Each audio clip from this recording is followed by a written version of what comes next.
Good morning. Guess what hot chick got to drive her freaking car out of Iola, Wisconsin, aka Dipshitville.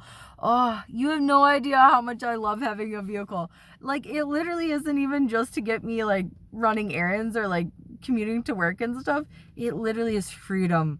Freedom in four wheels and like solitude too. Solitude, much needed solitude. Oh my God. I hate apartment life so much, but only in my building. Only in my building.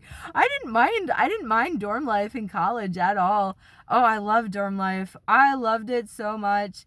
And, and yes, I had roommates in college. As far as like, well, only one at a time, but like pretty much all of them. I liked all of my roommates. All of my roommates that I gave a chance to, like, that I chose as roommates, I liked.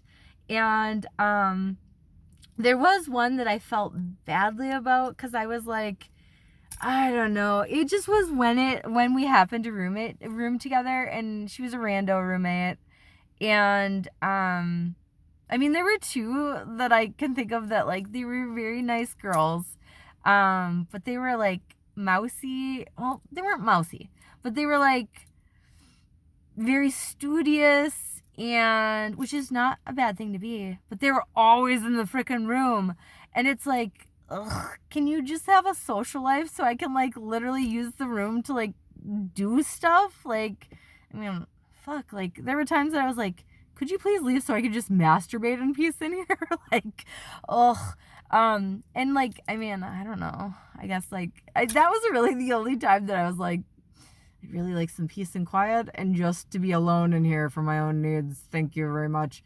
But it's fine. It's fine. It wasn't really that much of an issue. But I remember like one of them, oh, one of my roommates, like she had this obnoxious like boyfriend. Well, he wasn't obnoxious. He wasn't obnoxious. They really were very respectful.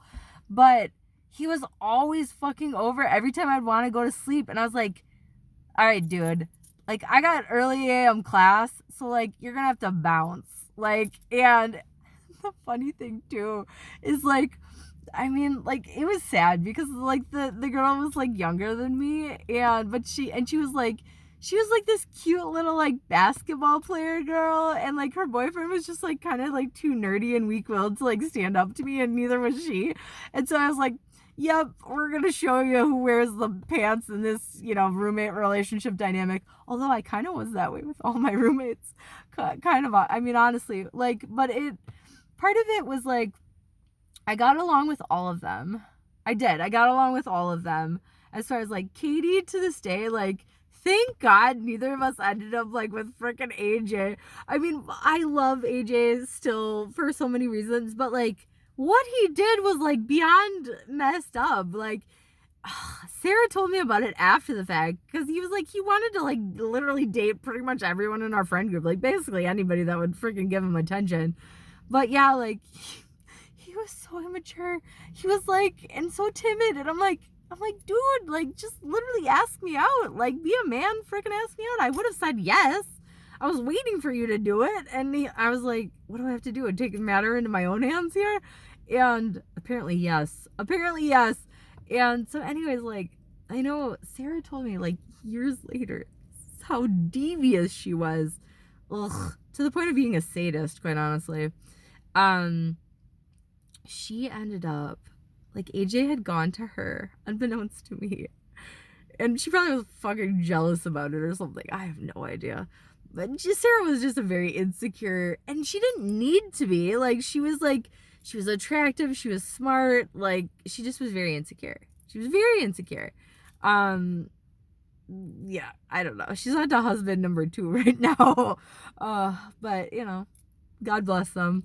Anyways, so she ended up telling me years after the fact, this is how much of a snake in the grass she was. She's like, oh yeah, by the way, AJ actually like came to me and asked if you would ever go out with him. I told him you would never date him.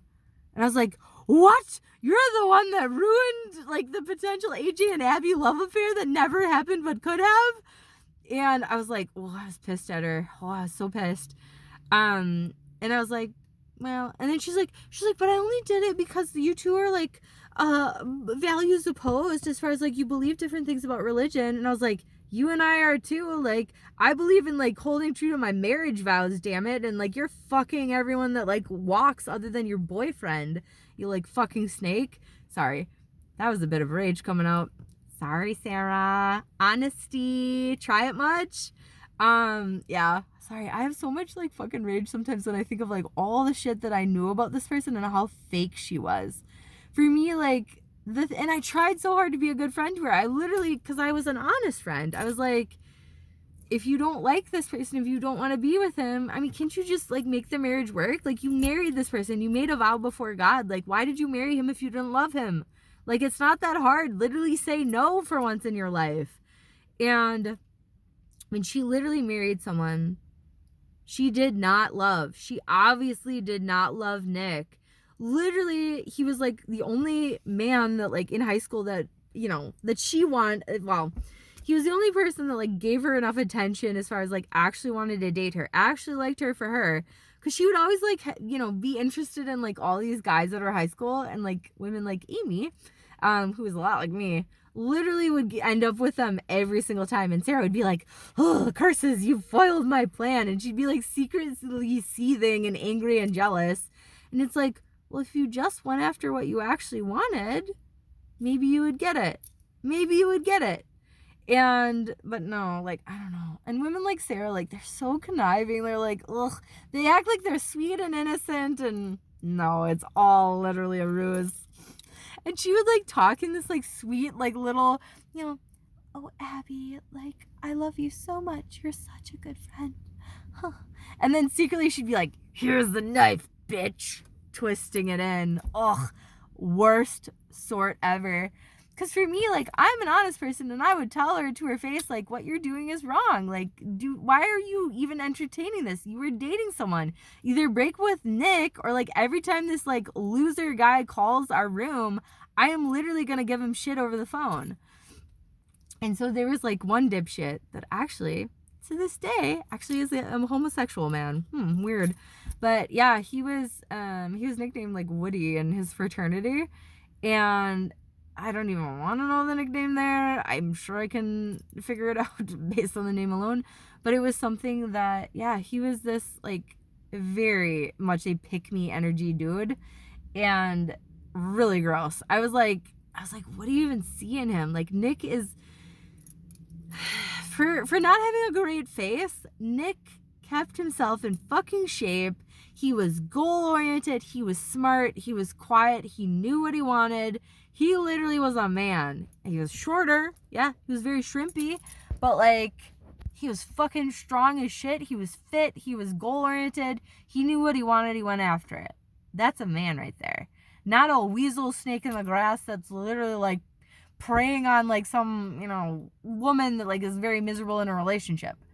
That's a Woody character right there. That's a Woody Woodchuck kind of a chump. And so anyways, like, this Woody person, I don't even remember his actual name, he literally would call our dorm and be like, hey, is Sarah there? And I'd be like, I would literally every single time, because I would recognize, I knew about when he would be calling, I'd be like, thank you for calling Pizza Hut. What can I deliver you today? You know, it was something like, what do you want to order? Something like that. I would literally like be like, hey, Pizza Hut, what do you want?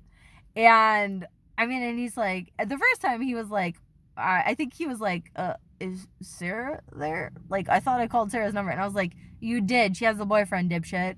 And I don't know. I didn't necessarily do that. I should have, though. I should have been like, get your dick away from my friend until she breaks up with her boyfriend. Like, fucking get away from her, dude. But like, that was her call to make. I did not intervene. I just was obnoxious every time he was on the phone. And the thing is, like, I mean, after a while, he's finally like, hey, Pizza Hut. You know, and I was like, yes, Pizza Hut, okay. But I was at least nice enough to be like, laugh at it and not be like, hey, dickweed, hey, snake in the grass, hey, cheater, like, you know, hey, person that's like, you know, screwing over somebody else, like, I don't know.